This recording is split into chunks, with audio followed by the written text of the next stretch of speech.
Welcome back to our channel. Today, we're diving into the world of legumes. These nutritional powerhouses have earned a place on dinner plates around the world, and for good reason. They're packed with protein, fiber, and essential vitamins and minerals. But as with all foods, it's important to be mindful of potential downsides. While most legumes are celebrated for their health benefits, certain types or preparation methods can pose challenges for some individuals. Let's explore some legumes that you might want to approach with a little caution, and why. Soybeans. They're everywhere, aren't they? From tofu to tempeh to edamame, soy-based products have become staples in many diets. And while these minimally processed forms of soy can be nutritious in moderation, it's the highly processed versions that we need to be wary of. Think soy protein isolate, soy oil, and soy lecithin ingredients often found lurking in processed foods, protein bars, and even some infant formulas. The issue with these highly processed soy products is multifold. Firstly, they often come from genetically modified crops, and the long-term effects of GMOs on our health are still largely unknown. Secondly, the processing methods used to create these isolates can strip away valuable nutrients, leaving behind a product that's far removed from its natural state. Soy contains naturally occurring compounds called isoflavones, which can mimic the effects of estrogen in the body. Enjoying moderate amounts of traditionally fermented soy products like tempeh and natto is unlikely to pose a problem for most people, and can even provide some health benefits. Peanuts, a staple snack at baseball games and a favorite ingredient in everything from peanut butter to Asian cuisine.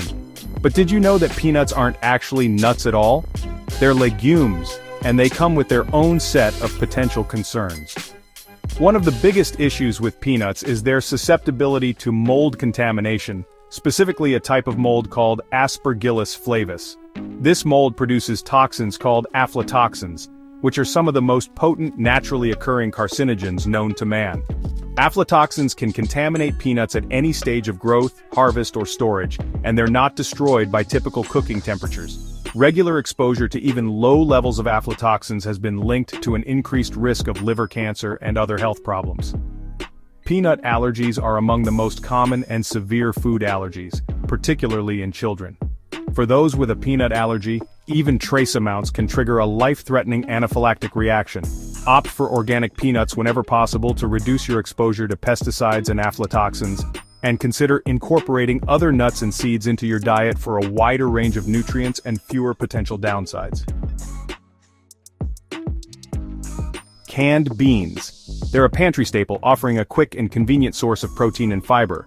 But are they really doing your body any favors? While beans themselves are incredibly nutritious, the canning process and added ingredients can introduce some potential downsides. One of the biggest concerns with canned beans is the high sodium content. Many manufacturers add salt for flavor and preservation, and those little cans can pack a surprising amount of sodium.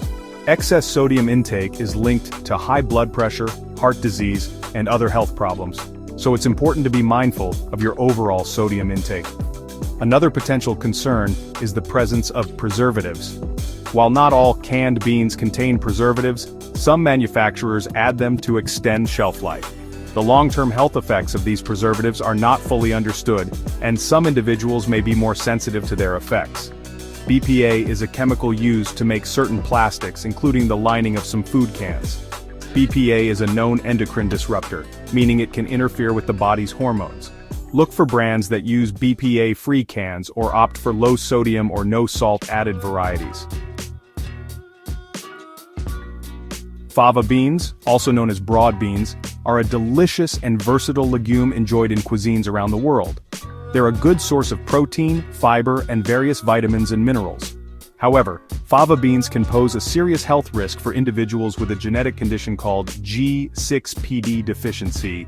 G6PD stands for glucose-6-phosphate dehydrogenase, an enzyme that helps protect red blood cells from damage.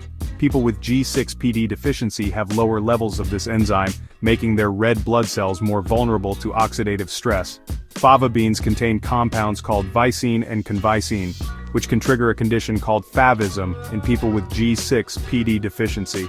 Favism is characterized by a rapid breakdown of red blood cells, leading to symptoms such as fatigue, shortness of breath, jaundice, and in severe cases, kidney failure. G6PD deficiency is an inherited condition that is more common in people of Mediterranean, African, and Asian descent.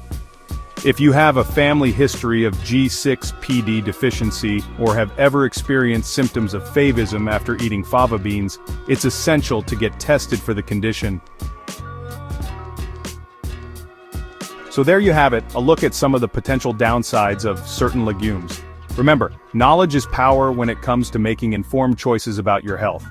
While we discuss some potential concerns, it's important to keep things in perspective. Legumes in general are incredibly nutritious and offer a wide range of health benefits. Don't forget to like, subscribe, and hit the bell icon for more health tips.